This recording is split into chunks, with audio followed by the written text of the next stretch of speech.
chal de color verde guayaba. La señora Ofelia tiene un hijo de 10 años que lleva su apellido de soltera. Una década atrás se divorció del único marido que tuvo dentro de la ley, un profesor de química de colegio fiscal, debido a que durante los 3 años que duró la unión conyugal, la palabra esterilidad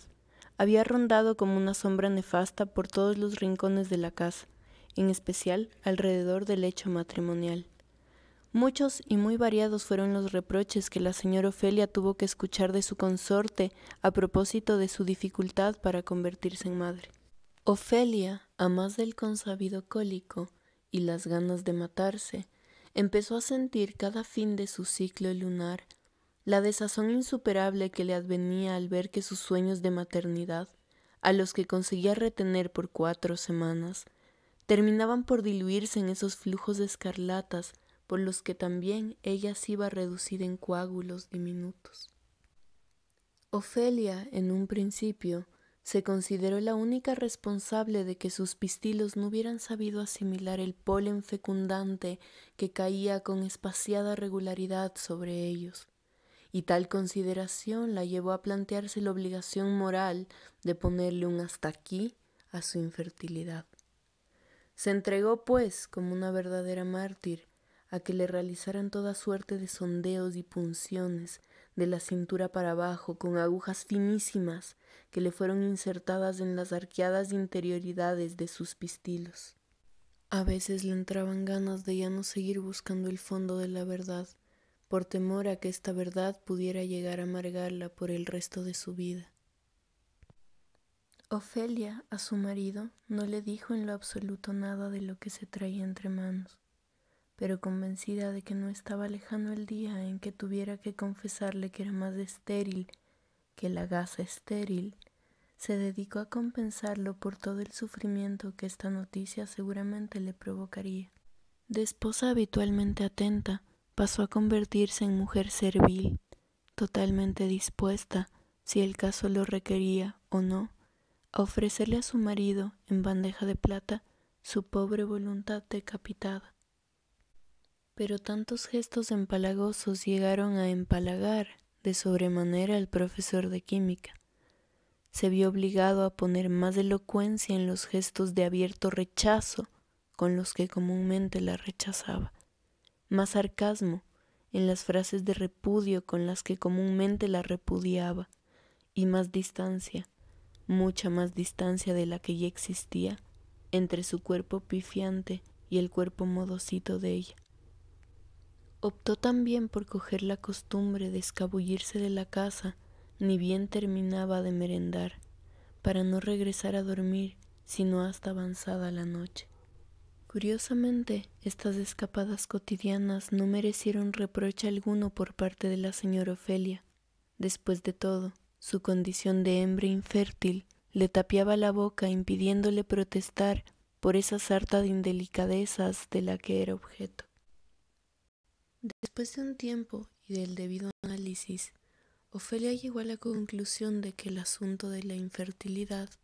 no podía ser y no era el único motivo por cuya causa su marido la trataba como si fuera una mofeta, y que tenía que existir una razón más poderosa que explicara por sí misma todo ese repudio. Esa razón más le fue revelada por una vecina, quien con lujo de detalles, con pelos y señales, la puso al tanto de en qué clase de pasos andaba el desamorado de su marido. El chisme de su vecina, que le confirmó algo que hace rato ella había presentido, le produjo un nudo alrededor de las cuerdas vocales que le quitó el habla total por varias horas. Cuando logró expulsar el nudo en forma de furtiva lágrima, sintió que también le resbalaba por la mejilla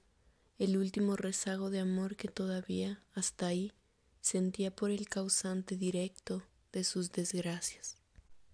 Pese a todo, Ofelia decidió volver al consultorio del ginecólogo, pues, pese a todo, aún le interesaba conocer cuál era la razón cúbica de esa copiosa infertilidad regada por todo su cuerpo.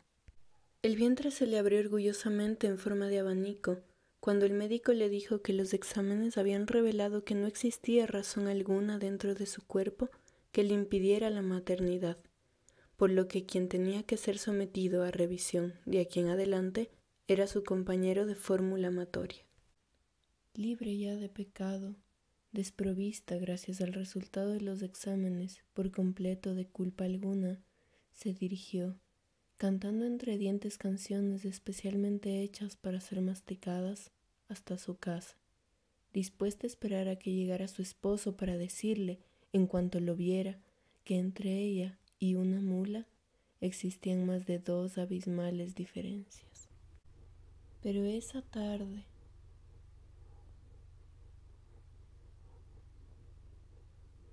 esa noche,